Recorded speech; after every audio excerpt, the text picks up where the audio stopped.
হিন্দুরা গরু ব্যবসার সাথে যুক্ত তারা হিন্দু নামে কলঙ্ক। যে হিন্দুরা গরু ব্যবসার সাথে যুক্ত তারা হিন্দু নামে কলঙ্ক। কথা না বললেই ভালো। পাত্র মহাশয় আর বক্তব্য অনুযায়ী তারা কি, ওই জন্য বলা হচ্ছে যাকে তাকে জিতিয়ে পাঠানোর বরণ করা হচ্ছে। কেন বলেছি যে সমাজ সচেতন মানুষকে পাঠাতে হবে। রেখাপাত্র মহাশয়ের হুঁশ নাই। যারা গোপালন করেন তার মধ্যে 80% হিন্দু সমাজে, এবং তারা প্রান্তিক গরিব, দিন আনে দিন খায়। তারা গরু পালন করে 2 বছর 3 বছর পরে 80,000 1 লাখ টাকা বিক্রি করে। সেই টাকা দিয়ে তার বাড়ির মেয়ে ছেলেটার বিয়ে দেয় বা ঘরগুলো ঠিক করে। হোস নাই বলে এই ধরনের কথা বলছে। এর জবাব গরিব হিন্দুরাই দেবে আগামী দিনে। গরুর পিঠে হাত দিলে আপনার নাকি শ্বাসকষ্ট ভালো হয়ে যাবে, হ্যাঁ নাবে গরুর দুধে সোনা খুঁজছিল, ওসব কথা বলে মিডিয়ায় ভেসে থাকতে আছে। এদের কথা আমি বলছিলাম বিজেপির যে মুসলিম সম্প্রদায় সম্পর্কে যে তাদের ধারণা, সবকা সাথ সবকা বিকাশ বললেও কিন্তু মুসলমান সম্প্রদায়কে যে ক্রমশ কোণঠাসা করছে তার একটা উদাহরণ। তবে একটা কথা, বিগত 15 বছরের ইতিহাস বিজেপিকে দেখা দরকার। সেও তৃণমূল এই ধরনের বিভিন্ন ক্ষেত্রে দমন পীড়ন করেছে বলে ইতিহাসের পাতায় ঠাঁই হয়ে গেছে। তো আগামী দিনেও ইতিহাসের পাতায় বিজেপি ঠাঁই। এই প্রতিশ্রুতিগুলো দিয়েছিল সেগুলো ফুলফিল করতে পারবে না বলেই তো ধর্মীয় উন্মাদনা ছড়াচ্ছে। আচ্ছা, একটা দিন ঈদের কমিয়ে দিয়ে মুসলমানদের ক্ষতি করে ফেলবে, কিন্তু একটা অন্য সমাজের মানুষকে না প্রশ্ন করে যে আপনি বলেছিলেন পেট্রোল ডিজেলের দাম কমানোর কথা, আপনি বলেছিলেন যখন অপোজিশনে তখন বুলডোজার চালানো যাবে না, আপনি বলেছিলেন গ্যাসের দাম কমে যাবে, কমছে না কেন, এই প্রশ্ন না করে এই দিকে টান করাতে চাইছে। আমরা তো বারবার প্রশ্ন করছি যে প্রতিশ্রুতিগুলো দিয়েছিল সেগুলো বাস্তবায়ন করতে হবে। গত 2 দিন আগে গিয়েছিলাম, মনে বার্তা দিয়েছে যে আমরা স্পিড আপের জন্য জানিয়েছি, নতুন করে হয়রানি করা যাবে না, প্রয়োজনে একটা টাইম নির্দিষ্ট করে দেওয়ার জন্য আমরা আইনের দ্বারস্থ হব। তবে আমি একটুকু বলবো, আমার পেনের যতটা ক্ষমতা আছে সেই ক্ষমতা দিয়ে রাজ্যের মুখ্যমন্ত্রীকে জানিয়েছিলাম যে আইনটা আছে, আইনের 12 নম্বর সেকশনে বলা হয়েছে সরকার যদি চায়, রাজ্য সরকার যদি চায়, তাহলে ধর্মীয় ক্ষেত্রে চিকিৎসার জন্য, গবেষণার জন্য তাহলে তারা ছাড় দিতে পারে।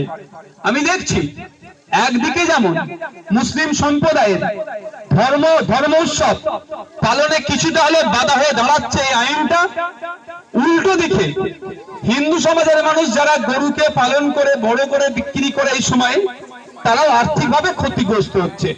আমার হিন্দু সমাজের মানুষরা আর্থিকভাবে না ক্ষতিগ্রস্ত হয়, এবং মুসলিম সমাজের মানুষেরা যাতে ধর্মচারণে কোনো না বাধা হয়ে দাঁড়ায়, সেই জন্য সেকশন 12 কে রিল্যাক্সেশন বা সেকশন 12 কে মান্যতা দেওয়ার কথা বলেছি, এখনো কোনো সাড়া আসেনি। তাই আপনাদের বলবো, আমাদের নেতৃত্বরা আছে, প্রশাসন আছে, যে গাইডলাইন আপনাদেরকে দিচ্ছে সবটা মাইকে বলা আমার সম্ভব নয়, আমি মাইকে বলতেও পারবো না, কিছুতে গাইডলাইন দিয়েছে, সেই গাইডলাইন মেনে আপনারা চলবেন। আইনের ঊর্ধ্বে কেউ নয়, এতটুকু শুধু মাথায় রাখবেন। আইনের ঊর্ধ্বে আমি নয়, আপনিও নয়, কেউ নয়, আইনকে মেনে চলতে হবে। তবে এই আইনকে যে তৈরি করেছে তাকে আমি অসম্মানিত করব না, এতটুকু কথা আজকে বলে যাই। এই এখন কি হচ্ছে যে পশ্চিম বাংলায় 14 বছরের নিচে গরুকে জবাই করা যাবে না, কিন্তু পশ্চিম বাংলা থেকে 14 বছরের নিচে জবাই করে বিদেশে পাঠানো যাবে বকলমে, এটাও আমি বন্ধ করব, তার জন্য কোর্টে যাব। একটু আজকে বলে দিলাম। আমি কদিন আগে বলেছিলাম কুরবানির পরে একটা খেলা খেলবো, অনেকে যদি গো হত্যা বন্ধ করতে হয় তাহলে পশ্চিম বাংলার 14 বছরের নিচে উচিত নয়, টোটাল গরুকে জবাই করা যাবে না। পশ্চিমবঙ্গতে যেমন এখান থেকে জবাই করে বা বিদেশে এক্সপোর্ট করবে, মাল তুলবে, ওটাও করতে দেওয়া যাবে না। সেই জন্য ভাঙড়ের বিধায়ক কোর্টে যাবে, এই কোর্ট খুললি আপনারা রেডি থাকবেন। অসুবিধা হবে কারো? আমাদের খেলে যদি অসুবিধা হয়, ভাবনা কি আছে? আমরা কোনো দিনের জন্য কোন আমার হিন্দু সমাজের মা বোনকে কষ্ট দিতে পারি? আমরা এই কষ্ট দিতে পারি? তাহলে এই কেমন আইন? 14 বছরের নিচে খেলে বলতে কষ্ট হবে, আর 14 বছরের পরে গেলে বলতে কষ্ট হবে না। অ্যাকচুয়ালি এটা ধর্মের সাথে সম্পৃক্ত নয়, আপনারা মাথায় ঢুকিয়ে রাখুন, এটা ধর্মের সাথে রিলেট না। ধর্মকে সামনে রেখে গরু ব্যবসায়ী গুলো, এক্সপোর্টার গুলো, তারা এটাকে কন্ট্রোল করতে চাইছে। আমি আমার কথা বলছি, যারা হজে গিয়েছেন তারা বলতে পারবে ওখানে গিয়ে গরুর গোশত যারা খেয়েছেন তারা সব প্যাকেটে সুন্দর করে মুড়ে ওখানে পৌঁছায়, তারা সব ভারতবর্ষ থেকে এক্সপোর্ট হচ্ছে। এখানে আপনি 200 টাকা কিলো কিনছেন, 250 টাকা, ওটা ওখানে 750 টাকা কিনতে হচ্ছে। এই মধ্যখানে যে বেশি ইনকামটা এক্সপোর্টাররা করবে, মোদির বন্ধুরা করবে। ভোটের সময় মোদিকে যারা টাকা দেবে তাদের জন্য পশ্চিমবাংলা আইন করে আটকাচ্ছে। যখন গরিব হিন্দু মায়েরা বাপেরা আর বিক্রি হবে না, তখন এদের কাছে এসে কি বলবে? 2 লাখ টাকার গরুটাকে বলবে এই 20,000 দিচ্ছি, দিয়ে দে। এখানে 1,80,000 টাকা লাভ করলো, আবার ওই গোশতটা বিক্রি করবে বিদেশে, ওখানে আবার মাল তুলবে। ওই টাকা থেকে আবার মোদিদেরকে, বিজেপিকে আবার ইলেকট্রাল বন্ডের নামে হাজার হাজার কোটি টাকা দেবে, তোরা পার্টি করো। এই হচ্ছে ব্যাপার। ধর্মকে সামনে রেখে এই খেলাটা খেলছে। তো এই খেলাটা খেলা বন্ধ করতে হবে না, নাই বলেন? এবারে যারা বয়কট করেছে তাদেরকেও স্বাগত জানাবো। আমি মুখ্যমন্ত্রীকে চিঠি করেছি, মুখ্যমন্ত্রী যদি আমাদের ডাকে সাড়া দেয় সেটাকেও স্বাগত জানাবো।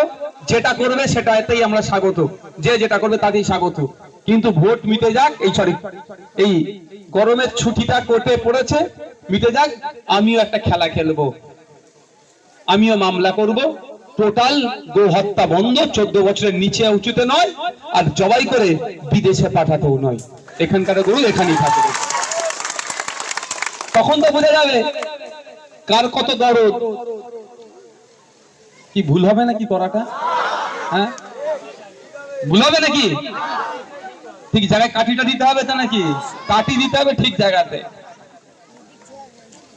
তাই আপনাদের বলবো, যারা আমাকে জিজ্ঞাসা করছিলেন, আমাদের নেতৃত্বরা আছে তো, এরা আছে তো, এদের সাথে একটু কথা বলে নেবেন, কিভাবে কি নিয়ম কানুন কিভাবে কি আছে, এরা আপনাদের বলে দেবে, সেইভাবে করবেন। প্রশাসন আছে। নিশ্চিতভাবে একটা কথা বলে দিই, কুরবানি বন্ধ করে দিচ্ছে, এই কথা যারা বলছেন এটা ভুল কথা। কিন্তু এটা এজ লিমিট করেছে, সেটা নিয়েও আমরা চ্যালেঞ্জ করেছি কলকাতা হাইকোর্ট, এটা মামলা আমাদেরও হচ্ছে। ওই বিষয়ে যাচ্ছি না। তাহলে দুটো ক্লিয়ার হলো। আর একটা বিষয় ক্লিয়ার করে দিই, মাইকে আজান, মাইকে কীর্তন, মাইকে ওই সকালবেলা যেটা বাজাই হিন্দু সমাজের হরিনাম, কোনটাই বন্ধ করার কথা বলা হয়নি। কি বলা হয়েছে? সাউন্ড কম করার কথা বলেছে। 4টে ক্যাটাগরিতে ভাগ করেছে পশ্চিম বাংলা। একটা ইন্ডাস্ট্রিয়াল এরিয়া, একটা কমার্শিয়াল এরিয়া, একটা রেসিডেন্সিয়াল এরিয়া, আর একটা সাইলেন্স জোন। 4টে ক্যাটাগরিতে 4টে বলা হয়েছে। যেটা সাইলেন্স জোন মানে ধর্মীয় স্থান, হসপিটাল, স্কুল, কোর্ট, এইগুলোকে। আর কম্পিটেন্ট অথরিটি যেটাকে মনে করবে এটা সাইলেন্স জোন, ওর 100 মিটারে। এইখানে রাতের ক্ষেত্রে মনে হয় 40 ডেসিবেল, আর দিনের ক্ষেত্রে 50।